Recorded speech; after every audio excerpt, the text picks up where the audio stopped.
Hi, willkommen zurück zu einem neuen Video. Ich habe mich für euch mal auf die Suche gemacht nach Düften, die noch nie bei mir in einem Video mit dabei waren. Und ehrlich gesagt kann ich gar nicht sagen, warum. Ich habe viele von diesen Düften noch nie gerochen.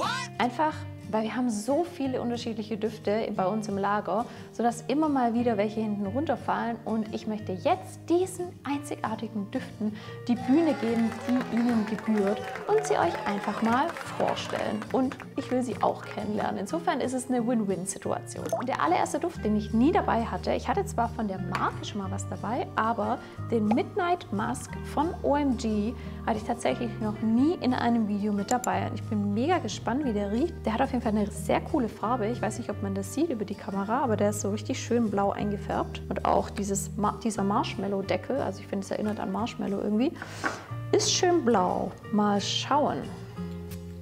Okay, krass. Krass. Also süß, blumig. Laut Duftpyramide soll Rhabarber mit drin sein. Ich weiß nicht, rieche ich jetzt nicht 1:1 raus. Aber der hat auf jeden Fall was fruchtig, frisches, aber auch schon wirklich was sehr süßes, blumiges. Wir haben hier eine Kombination aus Ylang Ylang, Jasmin, Rose. Ich finde, das kommt auch ordentlich durch. Also der hat ordentlich Power, ist wirklich richtig blumig für mich und damit eben auf jeden Fall auch feminin. Also würde ich eher sagen, dass der in eine feminine Richtung geht. Wirklich ein cooler Start, aber eben süß, blumig. Ganz spannend ist, also der erste Riecher war wirklich extrem intensiv. Jetzt flacht es so ein bisschen ab. Der bekommt so ein bisschen einen sauberen Vibe. Vielleicht durch Jasmin, was jetzt eher so auf die Bühne mit drauf kommt. Also ist ein sehr feiner, fast schon so ein bisschen transparenter Duft. Und im Verlauf kommt eben Moschus durch und verwickelt den Duft wirklich in so eine schöne Wolke, in so eine schöne weiße Fluffwolke. Bleibt aber auf jeden Fall süß, leicht spritzig. Ja, kann man auf jeden Fall machen. Ist ein Alltagsduft für mich. Kann man tatsächlich überall hin auftragen und geht eben eher in eine feminine Richtung. Feminin dürfte auch der nächste Duft sein von Maison Micallef, und zwar der Eau Féminine. Also wenn da schon feminin im Namen drin ist und der wäre jetzt nicht feminin, dann wäre irgendwas seltsam, aber wir schauen mal. Oh, schön. Okay. Ich liebe es einfach, wenn Petitgrain in der Kopfnote ist. Ich liebe dieses leicht bittere, herbe. Ich finde es toll. Wir haben hier einen tollen zitrischen Start, eben leicht bitter. Ganz, ganz toll. Und eine leichte Pfeffernote, die auch mit rauskommt. Für mich die Weißblütler auf jeden Fall im Fokus, Rose vielleicht leicht im Hintergrund, ja. Aber ich finde vor allem die Orangenblüte nehme ich wirklich schön wahr. Ist wirklich ein schöner, schöner femininer Duft, der auch eben so einen leicht sauberen Touch hat, und dieses Pfeffrige und dieses leicht Bittere bleibt auf jeden Fall auch mit drin. Cool, darum habe ich den nicht gerochen. Ich dachte irgendwie, dass das so mega intensiv sein muss und krasser Blumenüberschuss. Also ja, da sind natürlich Blüten mit drin, aber es ist ein cooler Alltagsduft und kann ich mir super tatsächlich auch für die wärmeren Jahreszeiten vorstellen. Im Verlauf kommt auch hier Vanille auf jeden Fall mit rein, macht es so ein bisschen süß, rund, cremig und leichte Hölzer. Cool, wirklich femininer Duft, tolle Ausstrahlung. Ja, hätte ich nicht gedacht, dass der mich so überzeugt. Wir kommen zu Isabey und Brenne-Moi. Richtig krasser Flakon auf jeden Fall schon, schön in Rot.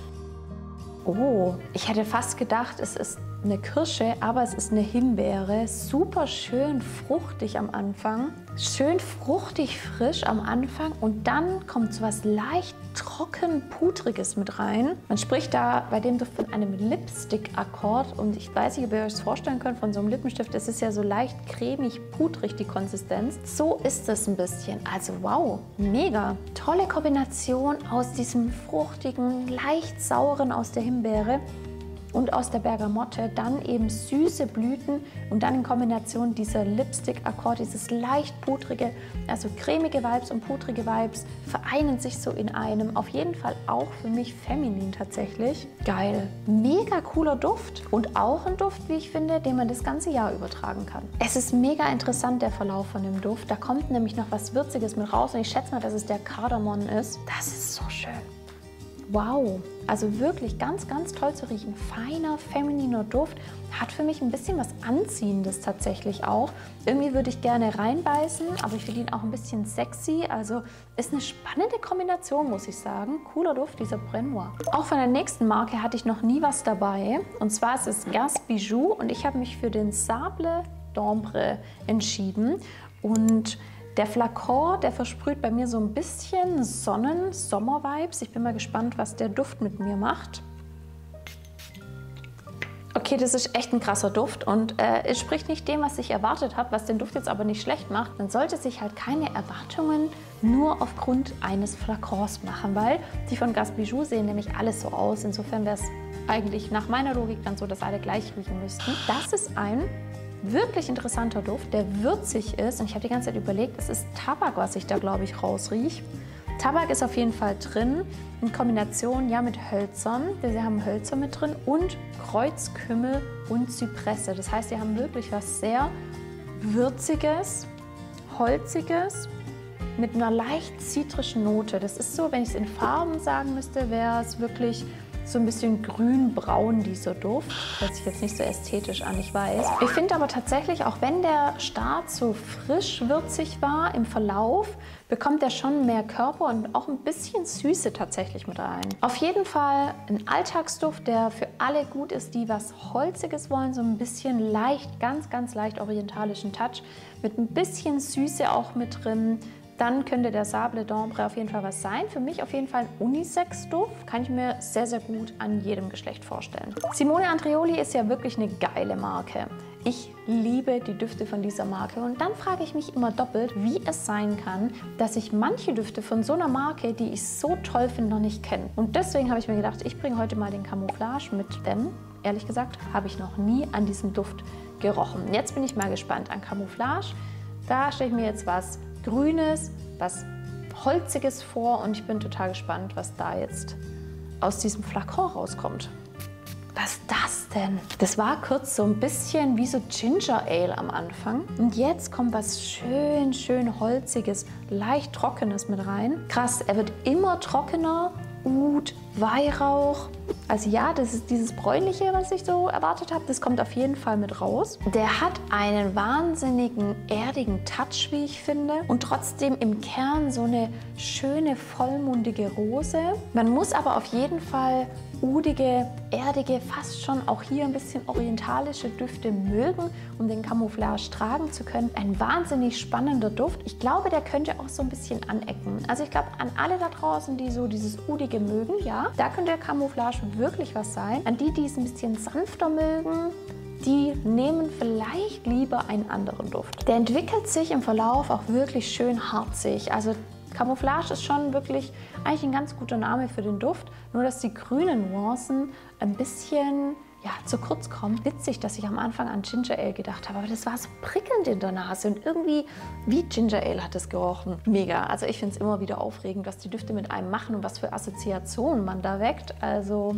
ach, ich liebe es einfach. Und wenn du es genauso liebst wie ich, dann kannst du gerne einen von diesen Düften gewinnen. Du weißt vielleicht so langsam schon, wie es abläuft, um an dem Gewinnspiel teilzunehmen. Schreib mir in die Kommentare, welche von diesen Schätzchen du gewinnen möchtest. Like das Video, abonniere den Channel dazu und ich wünsche dir ganz viel Glück. Wir kommen zu einer weiteren Marke und zwar ist das die Marke Nobile und ich habe hier den Café Chantant mitgenommen. Und jetzt bin ich mega gespannt, ob da tatsächlich irgendwie Kaffeeakkorde mit drin sind oder ob uns dieser Duft irgendwie in ein Kaffeehaus oder sowas katapultiert.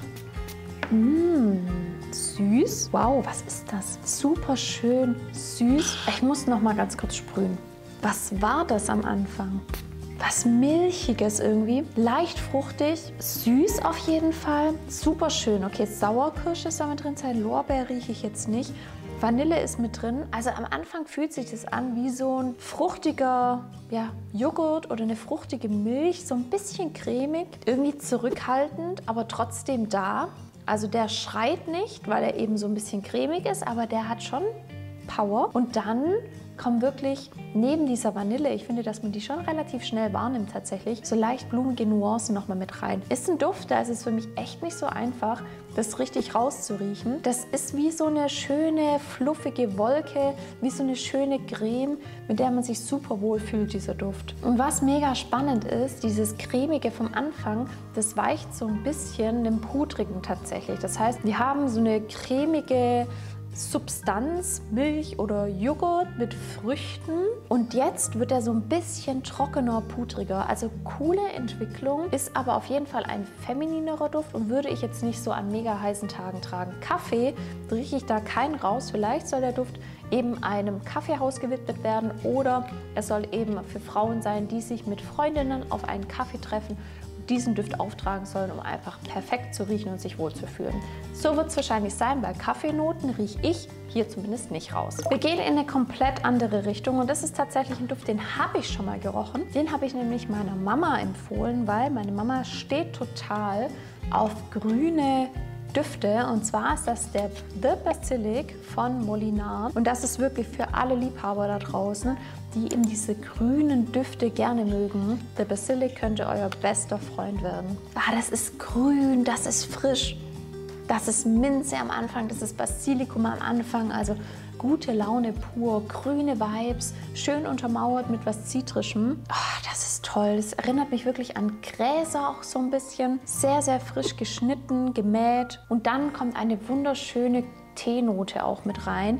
Ich finde, der Duft ist wirklich besonders, super für den Alltag, auch für die warmen Jahreszeiten perfekt zu tragen. Für mich auch tatsächlich ein Unisex-Duft, auch wenn ich den jetzt meiner Mama empfohlen habe. Und übrigens, auch junge Frauen können den tragen. Also da ist überhaupt keine Einschränkung, aber du musst eben ein Faible für diese grünen Düfte haben. Wir bekommen wirklich dieses Kräuterige im Verlauf von dem Basilikum mit rein. Wenn man den so in der Hand zerdrückt, frischen Basilikum, so riecht es. Kräuterig, krautig, würzig und eine leichte saure Note durch die schwarze Johannisbeere, aber die stiehlt wirklich diesem grünen, frischen nicht die Show, sondern ich finde, da kommt einfach so ein bisschen was Saures nochmal mit rein, was dem Duft so einen schönen Pep gibt. Also ja, ich finde den Duft wirklich, wirklich cool und sehr einzigartig. Nicht zu komplex, einfach zu tragen, also cooler, grüner Basilikumduft. Von Roberto Ugolini hatten wir mal den Kitten Heel als Geheimtipp dabei und ich muss wirklich sagen, dass ich von der Marke viel zu wenige Düfte gerochen habe und deswegen